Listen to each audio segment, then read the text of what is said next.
तो आर्टिकल 370 हटने के लगभग 2 साल बाद कश्मीर से सबसे बड़े बदलाव की खबर आई है। कश्मीर में आग लगाने और नौजवानों को भड़काने वाले अलगाववादी हुर्रियत के नेता अब घुटनों पर आ गए हैं। 370 हटने से पहले तक ये अलगाववादी नेता खुद को कश्मीर का सबसे बड़ा स्टेक होल्डर मानते थे।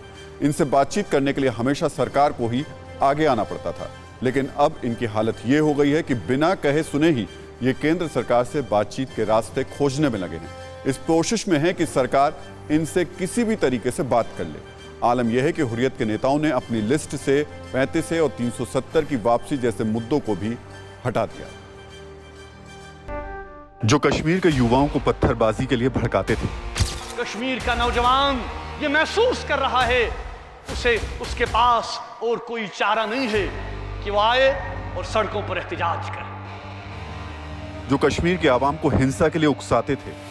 आप बंदिशें लगाइए, हाउस अरेस्ट कीजिए, लेकिन आवाम का सैलाब रुकने वाला नहीं है। जो आखिरी सांस तक लड़ने का ऐलान करते थे।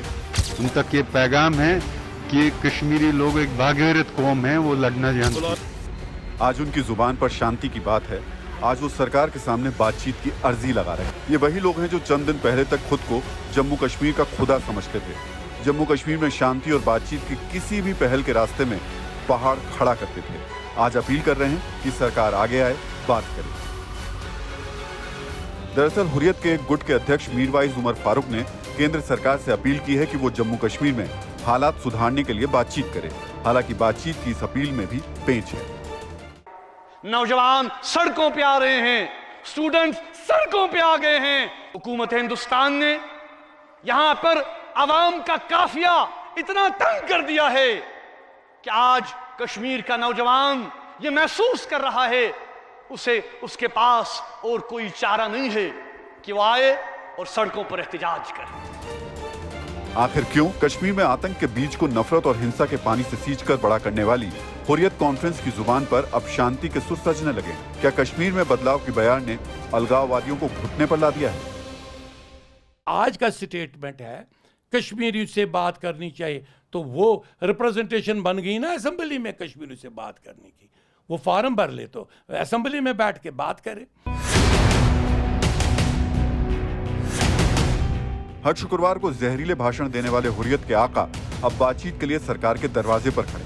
पाकिस्तान की भाषा बोलने वाले अलगाववादी अब हिंदुस्तान की सरकार के सामने सरेंडर कर चुके हैं। 5 अगस्त 2019 यही वो तारीख थी जब कश्मीर आर्टिकल 370 की बेड़ियों से मुक्त हुआ था, जिसके बाद श्रीनगर में अपने आलीशान घरों में बैठकर जम्मू कश्मीर में हिंसा की आग भड़काने वाले हवाई नेताओं की राजनीतिक दुकानें बंद हो गईं। अलगाववाद की आग पर रोटी सेकने वालों पर कानून का डंडा चला, जिसके बाद भारत में रहकर पाकिस्तानी बोली बोलने वालों की अक्ल ठिकाने आ गई। पहले से ही जमीन से कटे इन अलगाववादियों पर सरकारी शिकंजा कसा तो इनकी बची खुची जमीन भी हवा हो गई। ऐसे में ये फिर बातचीत के रास्ते की राजनीति में अपने लिए जगह तलाश रहे हैं।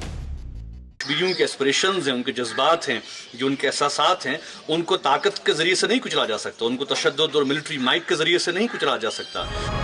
ये नया कश्मीर है। यहाँ अब आतंक और खून खराबे के लिए कोई जगह नहीं। कश्मीर की फिजा में अब विकास की लहर है। बम और बंदूक की जगह बातचीत ही एकमात्र विकल्प है। और ये बात मजहब की राजनीति और दुश्मनों की मेहमान नवाजी करने वालों को अब अच्छी तरह से समझ में आ गई है। तो पाकिस्तान की जुबान बोलने वाले इन अलगाववादी नेताओं की आवाज क्यों बदली, इसको डिकोड करना भी आज जरूरी है।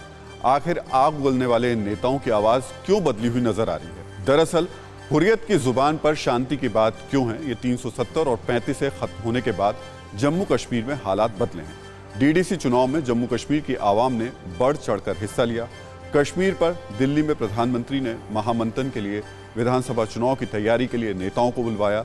नए नेतृत्व के आगे आने से हुर्रियत के नेताओं को अपना वजूद अब खत्म होने का डर सता रहा है। तो तमाम तरीके की ऐसी चीजें हैं जो इस वक्त कश्मीर में डेवलपमेंट हो रहा है, उससे हुर्रियत को ये डर है कि अब वो बिल्कुल अलग थलग पड़ चुके हैं। और सच्चाई भी यही है। लेकिन ये वही हुर्रियत के नेता हैं जो अब से कुछ वक्त पहले तक पाकिस्तान की शान में कसीदे पढ़ते थे। पाकिस्तान और उसके आतंकवादी जब भारत पर हमले करते थे तो ये दिल्ली में पाकिस्तान उच्चायोग में जाकर सिवैयां खाते थे। भारत सरकार जब पाकिस्तान से बातचीत बंद कर देती थी तब ये आतंकवादियों के समर्थन में तकरीर करते थे। कुछ राजनीतिक पार्टियों ने भी इन्हें ताकतवर बनाने में कोई कसर नहीं छोड़ी थी। शांति अमन की बात को आगे बढ़ाने की तमन्ना लिए विपक्षी दलों का प्रतिनिधिमंडल श्रीनगर पहुंचा था। प्रतिनिधिमंडल में सीताराम येचुरी, डी राजा, शरद यादव जैसे विपक्ष के वो नाम थे जो कश्मीर के अलगाववादी नेताओं को भाते हैं। ये प्रतिनिधिमंडल श्रीनगर में हुर्रियत कॉन्फ्रेंस के एक धड़े के मुखिया सैयद अली शाह गिलानी के घर बातचीत के लिए पहुंचा था। तस्वीरें गवाह हैं कि बातचीत की इस पहल का क्या नतीजा हुआ। प्रतिनिधिमंडल में शामिल नेता मुनहार करते रहे, गुहार लगाते रहे, लेकिन गिलानी ने दरवाजा नहीं खोला। घर में मौजूद गिलानी को इस बात का ख्याल भी नहीं रहा कि दिल्ली से आए ये नेता उनके मेहमान हैं। गिलानी अपनी जिद पर अड़े रहे। आखिरकार हारकर विपक्ष के दिग्गज वापस लौट आए। उस दिन हुर्रियत के नेता विपक्षी प्रतिनिधिमंडल से नहीं मिले, लेकिन हुर्रियत के वही नेता पाकिस्तान के नेताओं से मिलने के लिए हमेशा तैयार रहते हैं। तस्वीरें गवाह हैं कि जब भी पाकिस्तान का कोई नेता भारत आया, हुर्रियत के नेता तत्काल उनसे मिले। ये हुर्रियत के नेताओं का भारत विरोधी एजेंडा ही था कि अपने आकाओं से मिलने के लिए पाकिस्तान भी जाते रहे। जो हुर्रियत कॉन्फ्रेंस का है, अगर वो चाहते हैं बातचीत करें, हाँ बातचीत होगी, लेकिन एक दायरे में होगी जो इंडियन कॉन्स्टिट्यूशन के अगर वो उसको मद्देनज़र रखते हुए बातचीत करना चाहेंगे, मुझे लगता है कि हमारे वज़ीर आज़म साहब उनसे बात करेंगे, जो वाकई में एक नए कश्मीर का ख्वाब है। आर पार दोनों पाकिस्तान हिंदुस्तान में अमन रहेगा आपस में। और ये बहुत अच्छी बात है कि अगर वो बातचीत में सामने आते हैं, बातचीत वाले जो मामलात हैं केंद्र के साथ जुड़ना चाहते हैं, थोड़ी केंद्र किसी को ना कर रहा है।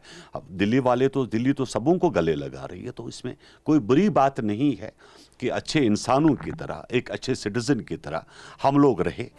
इतना ही नहीं, यासिन मलिक जैसे हुर्रियत के नेताओं पर हाफिज सईद से रिश्ते रखने का आरोप भी लगता रहा। वहीं हुर्रियत से जुड़ी आसिया अंद्राबी ने तो हाफिज के साथ रैलियां तक की थी।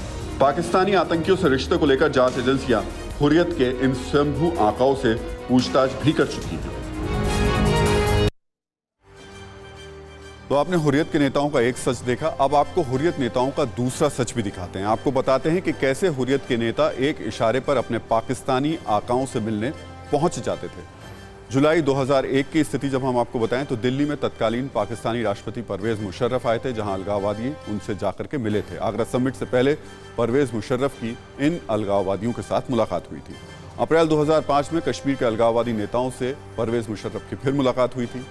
अप्रैल 2007 में तत्कालीन पाक पीएम शौकत अजीज की अलगाववादी नेताओं से फिर मुलाकात हुई। जुलाई 2011 में भी तत्कालीन पाक विदेश मंत्री हिना रब्बानी खार हुर्रियत कॉन्फ्रेंस के नेताओं से मिली थी। नवंबर 2013 में तत्कालीन पाक पीएम नवाज शरीफ के सलाहकार कश्मीर के अलगाववादी नेताओं से मुलाकात करने के लिए उनसे के साथ उन्होंने मुलाकात की थी। सोचिए आखिर ऐसा कैसे हुआ कि जिन हुर्रियत नेताओं के दरवाजे भारतीय प्रतिनिधिमंडल के लिए नहीं खुले, वो कैसे पाकिस्तानी आकाओं से मिलने पहुंच जाते थे। सोचिए कैसे हुर्रियत के नेताओं की यह हैसियत हो गई कि वो भारत की जमीन पर खड़े होकर भारत के संविधान के खिलाफ आग उगलते थे। दरअसल उनको ये ताकत उस वक्त की सरकार ने दी। सरकार पालन पोषण के भरोसे ही हुर्रियत के ये नेता भारतीय संविधान और भारत के खिलाफ आग उगलते थे। और ये तस्वीर हम आपको बताते हैं कैसे हुआ ये। इसको अगर आप समझे तो 5 सितंबर 2005 को प्रधानमंत्री डॉक्टर मनमोहन सिंह की मीर वाइज उमर फारूक के नेतृत्व वाले प्रतिनिधिमंडल से मुलाकात हुई। ये हम आपको इसलिए बता रहे हैं कि सरकारों ने जब इनको तवज्जो दी तो ये अपने आप को शक्तिशाली मानने लगे। 14 जनवरी 2006 को सज्जान लोन के नेतृत्व वाले प्रतिनिधिमंडल से प्रधानमंत्री डॉक्टर मनमोहन सिंह मिले। 17 फरवरी 2006 को यासिन मलिक के नेतृत्व वाले प्रतिनिधिमंडल से भी प्रधानमंत्री डॉक्टर मनमोहन सिंह ने मुलाकात की। इसके बाद 2010 में मनमोहन सरकार ने दिलीप पटगांवकर, राधा कुमार और एम अंसारी को कश्मीर पर वार्ताकार बनाया था। और ये लोग भी इन अलगाववादियों को मेन स्टेक होल्डर के तौर पर देखते हुए चल रहे थे। लेकिन अब तस्वीर बिल्कुल बदल चुकी है और अब इनको कोई पूछ नहीं रहा है। चंद साल पहले तक हुर्रियत के इन नेताओं का रुतबा किसी सरकारी मेहमान से कम नहीं था। अपने देश की धरती पर देश विरोधी बयान देने वाले इन हुर्रियत नेताओं का सारा खर्च तब आम टैक्स पेयर के पैसे से सरकार उठाती थी। आपको जानकर हैरानी होगी कि पाकिस्तान की जुबान बोलने वाले इन हुर्रियत नेताओं पर सालाना 111.2 करोड़ रुपए खर्च किए जाते थे। सोचिए, इनकी सुरक्षा में लगभग 66 करोड़ रुपए, जो पीएसओ इनके तैनात रहते थे उसमें लगभग 35 करोड़ रुपए, जब ये जाते थे कहीं इनके होटल्स पर 4 करोड़ रुपए, डीजल पेट्रोल पर लगभग 6 करोड़ रुपए, तो कुल मिलाकर के 111 करोड़ रुपए सालाना इनके ऊपर खर्च सरकार की तरफ से किया जाता था। इनकी सुरक्षा में 900 से ज्यादा सुरक्षा कर्मी तैनात थे। सुरक्षा कर्मियों का वेतन सरकार देती थी। सुरक्षा कर्मियों के हवाई टिकट, होटल का खर्च भी सरकार ही देती थी। सोचिए, देश के खिलाफ भड़काऊ बयानबाजी करने वाले नेताओं की सुख सुविधा का पूरा ख्याल देश की सरकार रखती थी। तो हुर्रियत के नेताओं की एक और हकीकत भी अब आपको बताते हैं। पिछले 3 दशक से हुर्रियत के नेता कश्मीर को हिंसा की आग में झुलसाते रहे, लेकिन आपको जानकर हैरानी होगी कि कश्मीर का मुद्दा इनके लिए व्यापार है। तभी तो कभी छोटा मोटा काम करने वाले, गुजारा किसी तरीके से अपने चलाने वाले हुर्रियत के नेता आज अरबों की संपत्ति के मालिक हैं। और जरा वो भी तस्वीर देख लेते हैं। सैयद अली शाह गिलानी, दिल्ली से कश्मीर तक इनकी कई प्रॉपर्टी हैं। 150 करोड़ से ज्यादा की इनकी संपत्ति है। 14 से ज्यादा प्रॉपर्टी के ये मालिक हैं। यासिन मलिक, 200 करोड़ से ज्यादा संपत्ति, श्रीनगर के लाल चौक इलाके की 2/3 संपत्ति का ये मालिक है। रेजिडेंसी होटल का भी ये मालिक है। और अब से कुछ वक्त पहले कहा जाता है कि एक मामूली से काम धंधा करने वाला शख्स था। शब्बीर शाह, पहलगाम में होटल, 19 से ज्यादा प्रॉपर्टी का ये मालिक है। तो सोचिए, जो आदमी कभी रेहड़ी चलाता हो वो आज 200 करोड़ से ज्यादा का मालिक है। आखिर कैसे हुआ ये सब? ये सब उन कश्मीरियों के नाम पर हुआ जो इसी हुर्रियत के कारण गरीबी के दलदल में फंसे हुए हैं, और उनके नाम पर इन चंद नेताओं ने करोड़ों की संपत्ति खड़ी कर ली। तो कभी आपने भड़काऊ भाषणों से जन्नत में आग लगाने वाले हुर्रियत के नेताओं को भी अंदाजा नहीं रहा होगा कि एक दिन ऐसा आएगा जब घाटी में उनकी आवाज सुनने वाला कोई नहीं बचेगा। कभी रोज रोज कश्मीर को बंद करने वाले हुर्रियत नेताओं का आज क्या हाल है, ये भी आपको बता देते हैं। और जब आप तस्वीर देखेंगे तो आपको समझ में आएगा कि आज इनकी क्या तस्वीर है। सैयद अली शाह गिलानी, पहले ये तमाम कोशिशें इनकी रहती थी सड़कों पर पहुंचे और लोगों को भड़काएं, लेकिन अभी बीमार हैं, हालत इनकी काफ़ी ख़राब है। इसके अलावा हुर्रियत के बाकी दूसरे नेताओं को अगर हम देखें उनकी स्थिति, तो बहुत सारे जेल में भी हैं। मीरवाइज उमर फारूक पहले खुलेआम नौजवानों को भड़काते थे और इन्हीं की वजह से लोग पत्थर हाथ में उठाते थे। आज ये घर में नज़रबंद है। यासिन मलिक, इस शख्स ने पहले कश्मीर में अराजकता फैलाने में कोई कसर नहीं छोड़ी, लेकिन इस वक्त ये तिहाड़ में कैद है, तिहाड़ में बंद है। हुर्रियत के तमाम नेताओं की वजह से शब्बीर शाह ये पहले और इस वक्त तिहाड़ में कैद है। पहले जब शब्बीर शाह बाहर रहा, उसने कोई कोशिश, कोई कसर नहीं छोड़ी कि किसी भी तरीके से कश्मीर में आग सुलगती रहे। और आसिया अंद्राबी, पहले इसके भड़काऊ भाषण, आसिया अंद्राबी के हर कोई जानता है किस तरीके से कश्मीर के नौजवानों को जाकर के भड़काती थी, और अब ये भी इस वक्त तिहाड़ में बंद है। दरअसल कश्मीर में हुर्रियत के नेताओं का वजूद खत्म हो चुका है। आर्टिकल 370 खत्म होने के बाद कश्मीर नए रास्ते पर निकल गया है।